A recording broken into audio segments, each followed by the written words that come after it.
আমার বাসায় সবচাইতে বেশি তৈরি করা হয় ক্যারামেল এগ পুডিং। আর আজকে আমি আপনাদের সাথে এই সুস্বাদু ক্যারামেল এগ পুডিংটা তৈরি করে দেখাবো। কারণ আমি যখন তৈরি করি সবাই খেয়ে ভীষণ প্রশংসা করে। তো সুপ্রিয় দর্শক, চলুন আজকের রেসিপিটি দেখে নেওয়া যাক।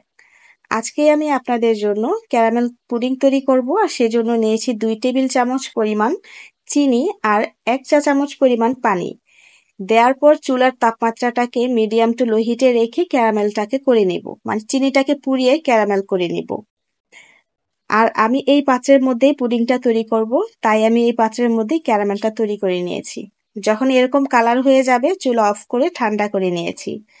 দেখুন হাতে কিন্তু লেগে যাচ্ছে না, তার মানে হচ্ছে আমার ক্যারামেলটা সেট হয়ে গিয়েছে। এখন আমরা বাকি প্রসিডিওরে চলে যাব।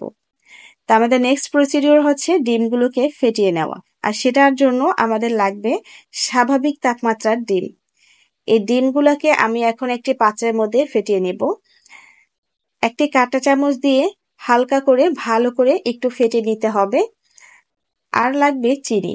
এখানে আমি 1/2 কাপ পরিমাণ চিনি দিয়েছি। আমি আপনাদেরকে তৈরি করে দেখাবো। 1 কেজি পরিমাণ লিকুইড মিল্ককে জাল করে প্রায় আধা কেজির থেকে একটু বেশি পরিমাণ মিল্ক করে রেখেছি। অন্যদিকে আমি কিন্তু এখানে চিনিটা দিয়ে দিলাম। চিনিটা দেওয়ার পর ভালো করে মিক্স করে নিব যতক্ষণ পর্যন্ত চিনিটা গলে না যায়। চিনিটা ভালো করে যখন গলে যাবে তাহলে খুব সুন্দরভাবে কিন্তু আমাদের পুডিংটা তৈরি হবে।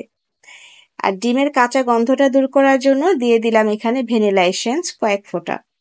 চাইলে কিন্তু ভ্যানিলা এসেন্স যদি বাসায় অ্যাভেলেবেল না থাকে সেক্ষেত্রে এলাচটাকে গুঁড়ো করে নিতে পারেন। আর ডেজার্ট আইটেম যেহেতু মিষ্টি, তাই সামান্য একটু 1 চিমটি পরিমাণ লবণ দিতে হবে, এতে করে মিষ্টির ব্যালেন্সটা ঠিক থাকবে।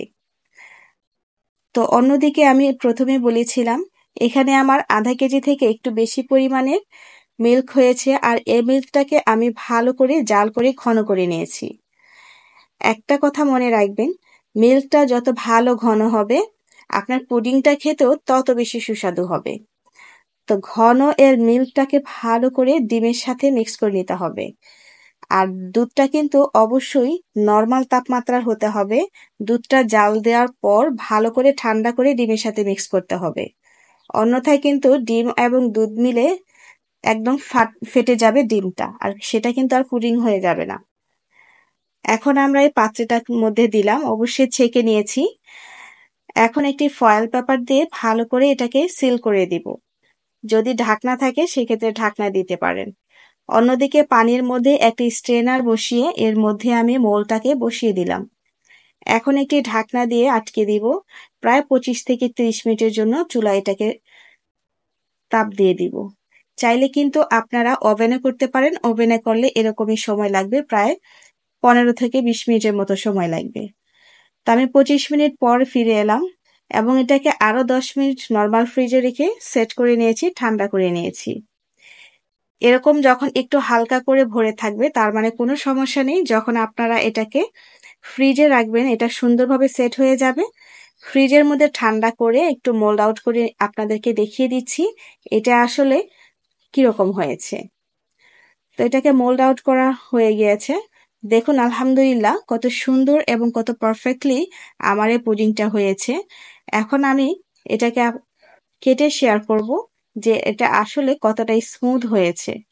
আর এই সেম রেসিপিতে যদি তৈরি করেন আপনাদের এই পুডিংটাও এরকম সিল্কি এবং খুবই স্মুথ হবে। আশা করি আপনারা সবাই পছন্দ করবেন এবং এবারে ঈদে অথবা গরমের সময় যে কোনো সময় এই ডেজার্ট হিসেবে বাচ্চাদের টিফিনের সময় দিতে পারেন। তো ভালো থাকবেন সবাই। আমার আজকের রেসিপিটি ভালো লাগলে প্লিজ আমার চ্যানেলটি সাবস্ক্রাইব করবেন, আর যারা ফেসবুক থেকে দেখছেন তারা ফলো করে রাখবেন। ভালো থাকবেন। আল্লাহ হাফিজ।